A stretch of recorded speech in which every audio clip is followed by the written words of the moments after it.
A'udzubillahi minasyaitonirrajim. Bismillahirrahmanirrahim. Teman-teman, kali ini kita akan membahas seputar film lagi, yaitu film horor yang semakin meresahkan, di mana membawa-bawa, menyeret-nyeret syariat Islam, menyeret-nyeret ajaran dan simbol-simbol agama Islam ke dalam sistem-sistem perfilman mereka yang menurut saya pribadi ini mengarah pada penistaan, membuat orang semakin jauh terhadap agama dan membuat orang semakin Allahu Akbar. Dan di sini saya tidak akan berbicara sendirian, saya akan berbicara dengan sahabat saya, yang dimana beliau juga pegiat media sosial dan sering membuat konten-konten edukasi mengenai penyimpangan dan kenyelewengan muslim-muslim yang ada di era sekarang. Yaitu saya akan berdialog dengan Mas Wajdi Azim, yang dimana kita akan membahas seputar film ini secara mendetail dan tajam. Kalian yang aktif di Instagram ataupun di TikTok pasti paham siapa beliau. Baik, kita langsung saja ke pembahasan. Halo, Bang Heri. Assalamualaikum. Waalaikumsalam warahmatullahi wabarakatuh. Bang Heri, apa kabar, Bang? Alhamdulillah sehat. Mas Azim bagaimana kabarnya? Alhamdulillah, sehat, Bang. Alhamdulillah. Masya Allah. Kita langsung ke materi ya. Biar netizen ini juga banyak bertanya-tanya ini bagaimana kelanjutan film horor yang kemarin viral itu. Oh ya, Kan Mas Azim nih aktif nih di media sosial, terkhusus Instagram, TikTok ya. Bagaimana perkembangan kalau di media sosial situ? Di TikTok atau di Instagram? ya. Bismillah sebelumnya. Alhamdulillah, salatu wassalamu ala Rasulillah. Eh, Perkenalkan sebelumnya ini pertama kali saya masuk di channel Bang Heri Pras ya. Bahwasannya dulu saya nonton konten Bang Heri ini semasa bikin konten silat, sekarang udah berkembang channelnya.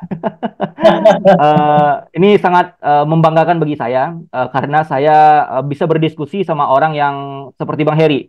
Saya banyak Siap. sepakat dengan Bang Heri dan ada juga yang tidak sepakat dan itu sesuatu hal yang wajar dan saya sangat senang ketika berdiskusi dengan orang yang berbeda secara pola pikir dengan saya. Overall, pembahasan kita di sosial media itu terkait dengan film horor yang mengeksploitasi agama. Sebenarnya Betul. kita perlu garis bawahi bahwa sebenarnya film-film horor semacam ini sudah menjadi sebuah bisnis, Bang Heri. Karena orang-orang yang terlibat dalam dunia film seperti ini, ya mereka tuh hanya semacam mengikuti template yang ada aja. Karena Yang sebelum-sebelumnya sudah mereka ada. melihat, sebelumnya mereka itu melihat film-film horor sebelum-sebelumnya itu udah ada yang sukses dengan cara mengeksploitasi nilai-nilai agama. Nah, mereka tuh juga Betul. meniru template yang ada. Nah, itulah yang sedang kita bahas. Harusnya jangan terus-menerus gitu loh. Kalaupun ingin membawa nilai-nilai agama, pastikan referensi yang dipakai itu sahih dan benar-benar bisa dipertanggungjawabkan. Misal kita ambil contoh, orang lagi melakukan satu ritual tertentu di agama tertentu, tapi Hmm. tindakan-tindakan pada ibadah yang ditampilkan dalam film itu kok kayaknya nggak pernah terjadi deh sebelumnya dalam rujukan-rujukan agama itu. Nah, Nah betul itu juga dia. ini jadi persoalan gitu, Bang Heri. Ini yang pertama yang ingin saya tanyakan. Apa penyebab film horor di era modern ini yang apa ya namanya itu semakin banyak digandrungi oleh masyarakat? Kira-kira apa? Apa karena menyeret-nyeret agama tadi atau memang ada sentuhan modernnya? Bagaimana kalau menurut Mas Azim? Oke, saya ingin menjelaskan dulu bahwasannya posisi saya di sini bukan sebagai sutradara film, bukan juga sebagai orang yang terlibat dalam film, tapi memang saya punya beberapa partner yang berkecimpung dalam dunia film gitu ya. Belakangan ini Siap. saya sempat kemarin waktu launching film Buya Hamka atau waktu gala premier film Buya Hamka itu saya ikut tuh bareng teman-teman yang terlibat. Itu ada Bang Vino Gebastian, ada Bang sutradaranya juga Bang Fajar Bustomi dan teman-teman saya yang lain. Saya sempat mulai saat ini mulai pelan-pelan untuk terlibat dalam dunia film dengan tujuan saya ingin menyampaikan nilai-nilai tertentu lah. Tapi yang jelas daripada itu semua, sesuai pertanyaan Bang Heri tadi, posisi saya di sini sebagai orang yang penikmat film aja, dan saya sedikit coba Apa? campurkan, sedikit coba campurkan dengan latar belakang saya sebagai anak psikologi. Sebenarnya gini Bang Heri, Hmm. dari penelitian yang saya baca, sebenarnya di Indonesia ini minat orang ketika nonton film itu secara statistik itu disebabkan karena tema atau cerita. Ya, itu karena tema atau cerita yang apa ya, yang cerita atau temanya itu relate dengan kehidupan mereka di kehidupan nyata. Nah, ya Hmm. dan didorong juga dengan rasa-rasa penasaran. Kalau seandainya kita geser ke tema film horor, Bang Heri, sebenarnya di Indonesia ini kalau secara sosioantropologi itu sangat mendukung memang film horor itu bisa berkembang dari segi industrinya. Berbeda kalau di Amerika ya. Kalau di Amerika itu kan film yang berkembang itu kan kayak superhero, crime, action gitu ya. Action, Betul, betul. adventure. Betul, karena di Amerika itu memang kalau kita lihat juga mungkin yang menjadi penyebab itu adalah karena faktor angka kriminalnya cukup tinggi ya kalau di Amerika itu. Sedangkan kalau di Korea, kenapa drakor itu banyak adegan-adegan yang romantis gitu-gitu ya. Nah, karena di Nah, Korea itu memang ya, saya dulu waktu tahun 2019 sama 2020 saya fokus pembahasan dakwah saya itu di Korean Wave, Bang Heri. Pembahasan kenapa Hmm. Korean Wave itu gelombang budaya Korea itu saya bahas di situ. Ternyata kehidupan yang ada di Korea itu pernikahan itu menjadi sesuatu hal yang tidak prioritas bagi mereka. Ya, Oh, romantisme dalam pernikahan betul. Romantisme dalam pernikahan itu kayak semacam diharap-harapkan. Itulah kenapa harapan itu diimplementasikan dalam bentuk film di Korea tersebut. Ya, itulah yang ya. menjadi ada apa genre-genre romantis itu banyak di Korea. Sedangkan kalau di Indonesia, ya itu sangat diminati memang karena secara historis kita punya catatan sejarah terkaitan dengan masalah animisme, dinamisme gitu ya. Dan itu sempat Hmm. menjadi sesuatu hal yang dianggap sakral bagi masyarakat kita terdahulu. Misalnya contoh, sampai sekarang kayaknya masih kerasa Bang Hiri. Ketika kita ambil contoh misalkan orang-orang yang lagi mendaki gunung gitu ya, eh, Ya. sampai pada tempat-tempat tertentu dia mengucapkan kalimat permisi mbah gitu. Itu kan padahal kalau kita rujuk kepada ajaran Islam ya, sebenarnya kan Islam itu mengajarkan kepada kita ketika kita lewat pada sesuatu tempat yang asing atau dianggap angker ya, dianggap angker yang asing lah sebenarnya bahasa itu yang lebih cocok asing. Kita dianjurkan untuk mengucapkan kalimat doa perlindungan, a'udzubika kalimatillahi tammati min syarri ma khalaq. Kan itu yang diajarkan dalam Islam. Tapi kenapa masyarakat kita tuh menggunakan kalimat permisi mbah, permisi mbah? Ketika kita tanya, tujuan mereka seperti itu adalah untuk menghormati atau menjaga tata krama pada penghuni-penghuni setempat. Penghuni setempat yang dimaksud itu ya bangsa jin yang ada di daerah sana. Padahal Bang Heri, kalau seandainya kita telusuri lagi, dimensi kita dengan jin itu kan berbeda. Ya, dimensi kita Ya, dengan jin benar, itu benar. berbeda. Maka perbedaan dimensi ini tentu akan menimbulkan fungsi kognitif yang berbeda. Bisa jadi kita melakukan tindakan itu tujuan kita untuk mencerminkan sopan santun, tata krama kita pada bangsa jin. Tapi kalau menurut setan dari bangsa jin itu menganggap bahwasannya itu adalah bentuk penyembahan kepada jin itu, mereka akan tambah senang. Mereka akan berpikir, oh ini manusia takut sama saya gitu.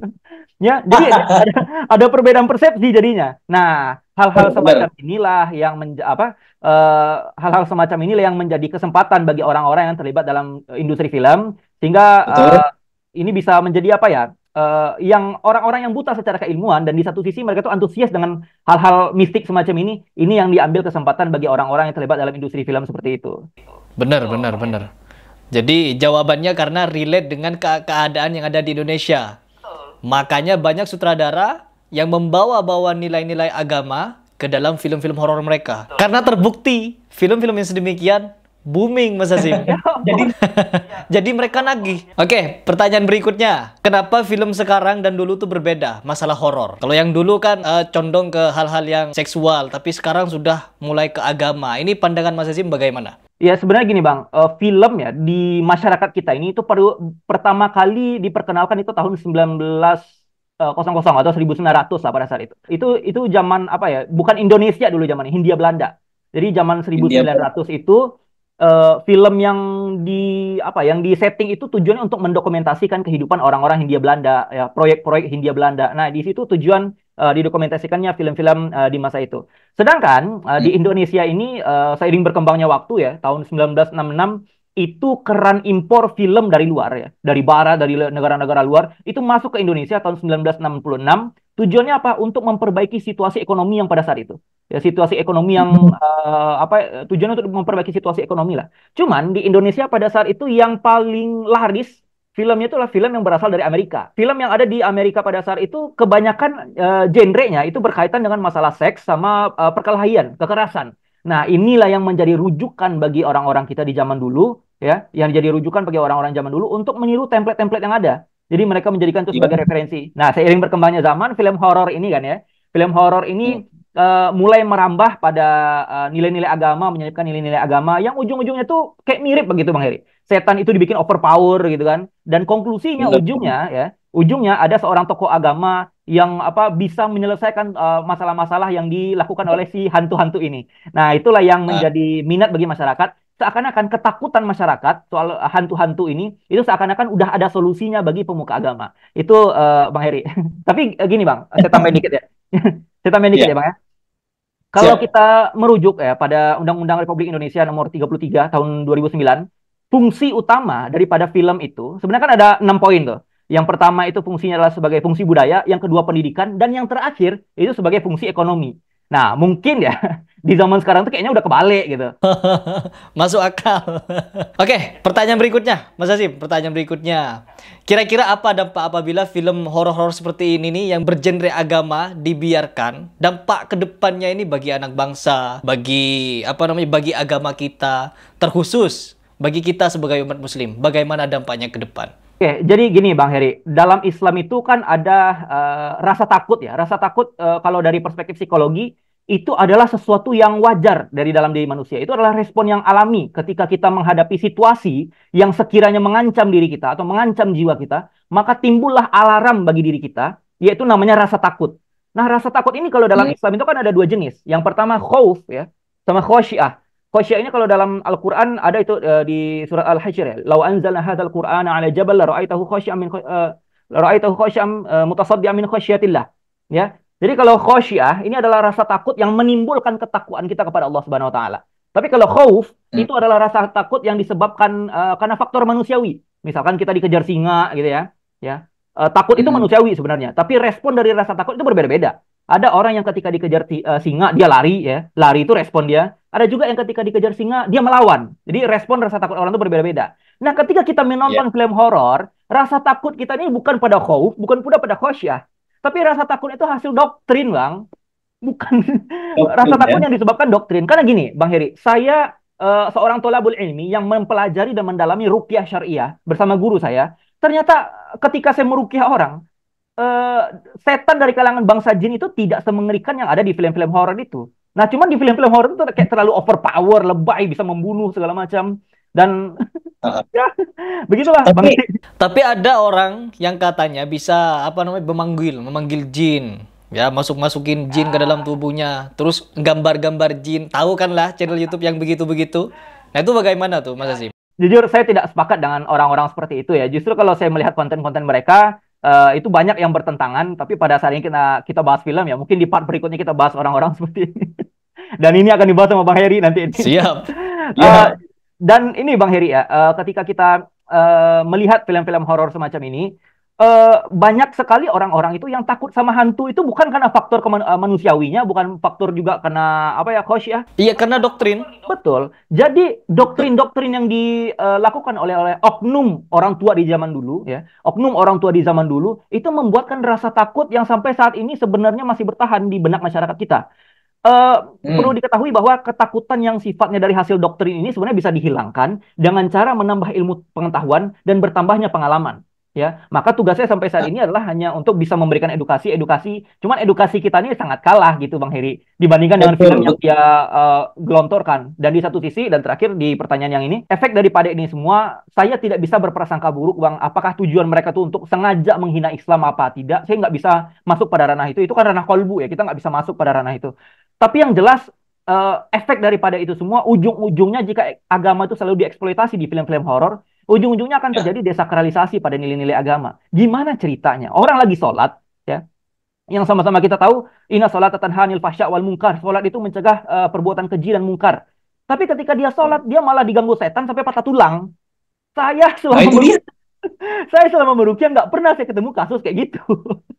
Nah, itu yang saya takutkan. Jadi sekiranya nanti masyarakat itu bisa berpikir, oh ternyata sholat aja tidak bisa membuat kita terhindar dari gangguan setan. Yang sebagaimana kita tahu sebenarnya yang paling ribet itu berurusan dengan manusia bukan dengan jin. Nah, cuman orang-orang tuh karena didoktrin-doktrin terus, mereka tuh lebih takut sama jin jadinya, Bang. Jadi dampaknya sangat negatif ya bagi agama, bagi generasi bangsa ya. Of course, kalau terus-menerus dieksploitasi ya.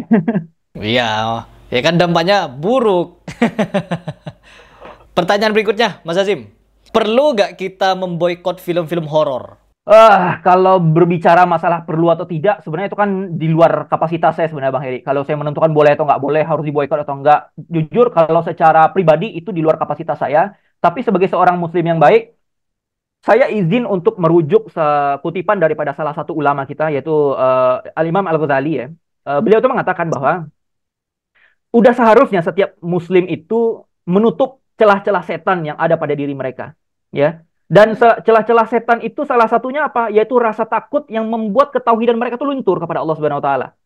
Nah, ketika Setuju. orang itu tahu ya, ketika orang itu tahu bahwasanya ketika dia nonton film horor itu lalu kemudian dia takut untuk sholat, takut untuk tahajud, harusnya itu diantisipasi kalau seandainya memang mereka itu sudah tahu bahwasanya hal semacam itu sudah membuat dia takut. Karena gini, Bang Heri, mohon maaf ya, saya pernah membahas salah satu film yang sempat viral ya dan disutradari oleh sutradara terkenal pada saat itu.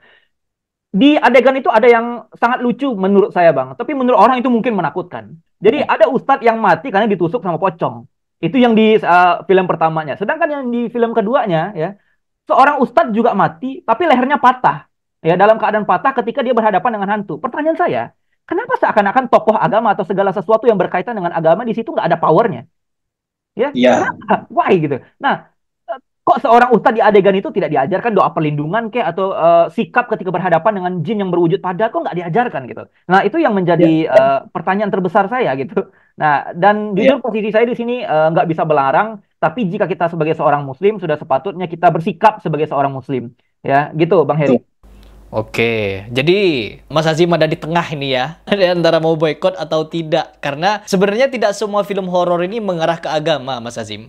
Ya. Sepakat, sepakat. Ya, Tapi yang perlu kita perhatikan, yang perlu kita timbang ini di dalam penayangan film-film yang membawa nilai-nilai agama, simbol-simbol agama ini yang perlu kita perhatikan. Karena dampaknya bagi agama kita itu sangat fatal loh. Bagaimana pandangan orang non-muslim ketika melihat agama kita sedemikian rupa? Masih sholat saja, nonton film makmum? Itu orang sholat kan dibikin parno. Dan film-film sekarang juga sedemikian rupa, Mas Azim. Menggunakan simbol-simbol agama, sholat di musola, diikuti jin, diikuti hantu besar-besaran. Ada yang bangkit dari kubur, pocong-pocongnya. Ini kan simbol agama gitu loh, gitu. Jadi kalau mereka mau bikin, saya juga sering memesankan di video saya, kalau kalian ingin buat film horor yang keren, tapi jangan pakai simbol agama.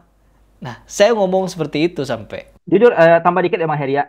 Jujur kalau siap. film-film horor semacam itu sebenarnya lebih bisa kita poles dengan tujuan edukasi ya, tapi jangan gunakan untuk efek itu desakralisasi agama, jangan sampai seperti itulah. Bikin film-film horor yang dimana setan tuh nggak ada power gitu ya. Bikin judul kayak Kuntilanak Merah Simpanan Pejabat gitu, atau Pocong Korban Pembulian karena disabilitas gitu ya, atau Sendal Enggak, Bolong yang Baby Blues gitu kan. Yang kalah malah orang yang ketakwa loh. Orang yang jelas-jelas sholat malah kalah, malah mereka banyak yang mati dibunuh-bunuh setan itu. Betul, betul sekali. Betul. Nah, masalahnya di situ. Oke. Ya, gitulah Bang Heri. Yang terakhir Mas Azim, ajakan Mas Azim buat masyarakat untuk anak-anak milenial ini bagaimana agar cerdas ke depannya memilih film tontonan serta agar kita tidak kecanduan apa namanya itu kalau orang sudah demen nonton horor, sensasi horornya begini. Nah, gimana tuh Mas Azim ngajak mereka? Ya, yang pertama perlu kita garis bawahi film itu adalah sebuah karya seni ya. Dan karya seni itu akan semakin berkembang, akan semakin berkualitas seiring dengan kritikan-kritikan yang didapatkan. Jika teman-teman ya, semua menonton film horor, ya, katakanlah film horor yang mengeksploitasi nilai-nilai agama, tapi teman-teman diam ya ketika agama itu dieksploitasi, maka suatu saat nanti template semacam ini akan konsisten terus-menerus, tidak akan berubah. Maka saran saya ketika berkembang. menonton film horor, ketemu sesuatu hal yang janggal, ketemu sesuatu hal yang tidak relate, kritiklah film tersebut dengan cara-cara yang ahsan. Kritiklah film-film tersebut dengan cara-cara tujuannya apa? Untuk memperbaiki kualitas industri perfilman di Indonesia. Ujung-ujungnya buat kita juga. Supaya perkembangan industri film di Indonesia ini berkualitas, tidak hanya mengeksploitasi agama, tidak hanya mengeksploitasi budaya-budaya, mobil khusus budaya Jawa itu sering dieksploitasi ya. Seakan-akan budaya Jawa tuh semuanya kayak dark banget lah gitu. Iya, Bener. Nah, itu gitu. Itulah pesan parahnya. saya. Jadi itu dari Mas Azim ya. Ya, kalau dari Bang Heri gimana nih? Kalau menurut saya pribadi ya, kalau saya cenderung tegas Mas Azim. Saya memang apa ya, dari awal tuh sudah resah dengan film horor-horor yang ada di Indonesia ketika mereka membawa nilai-nilai agama. Ini kenapa film-film seperti ini malah laku, malah jutaan orang yang nonton. Sedangkan film-film yang mengedukasi, contohnya seperti Buya Hamka, itu malah sepi penonton begitu. Jadi dengan minatnya orang yang seperti ini malah membuat industri film lebih fokus kepada horor-horor tersebut. Dan film horornya bukan mengedukasi. Orang-orang sholat kalah sama jin, disurupi langsung patah-patah tulang. Orang mati bisa hidup lagi dan lain sebagainya. Ini kan naudzubillah min dzalik. Jadi kita di sini teman-teman bukan ingin mengajak kalian menghujat film-film, tapi enggak. Kita lebih mengarah kepada pembuat filmnya. Bagaimana membuat film itu yang sekiranya bisa mengedukasi masyarakat ke depannya. Bagaimana nilai-nilai agama tuh di atas segalanya, bukan di bawah. Orang-orang sholat malah kalah sama jin, kesurupan, jadi setan. Ini Itu nggak boleh yang seperti itu, teman-teman. Jadi ini pesan kami berdua, bagaimana kalau kita sebagai seorang muslim menyikapi film-film horor yang membawa simbol-simbol agama. Begitu kan, Mas Azim? Ya, Bang Heri, sama. Kalau Bang Heri lebih tegas, kalau saya bisa berdiplomasi dikit lah ya. Siap. Baik teman-teman, mungkin itu saja yang kita berdua sampaikan. Apabila ada yang salah atau keliru ucap dari kita berdua, kita mohon maaf. Dan selebihnya tinggal kalian menilai dan kalian bertindak sebagaimana kita sebagai netizen yang cerdas, milenial yang cerdas. Jangan sampai kita diam saja apabila ketika ada film-film yang sedemikian rupa mengeksploitasi agama dengan cara-cara yang seperti ini. Sampai-sampai MUI turun tangan ya, begitu Mas Azim. Oke, Mas Azim, mungkin itu saja yang kita bahas ya. Mungkin kita nanti bisa sambung di video yang lain. Baik, Mas Azim, Assalamualaikum warahmatullahi wabarakatuh. Waalaikumsalam warahmatullahi wabarakatuh.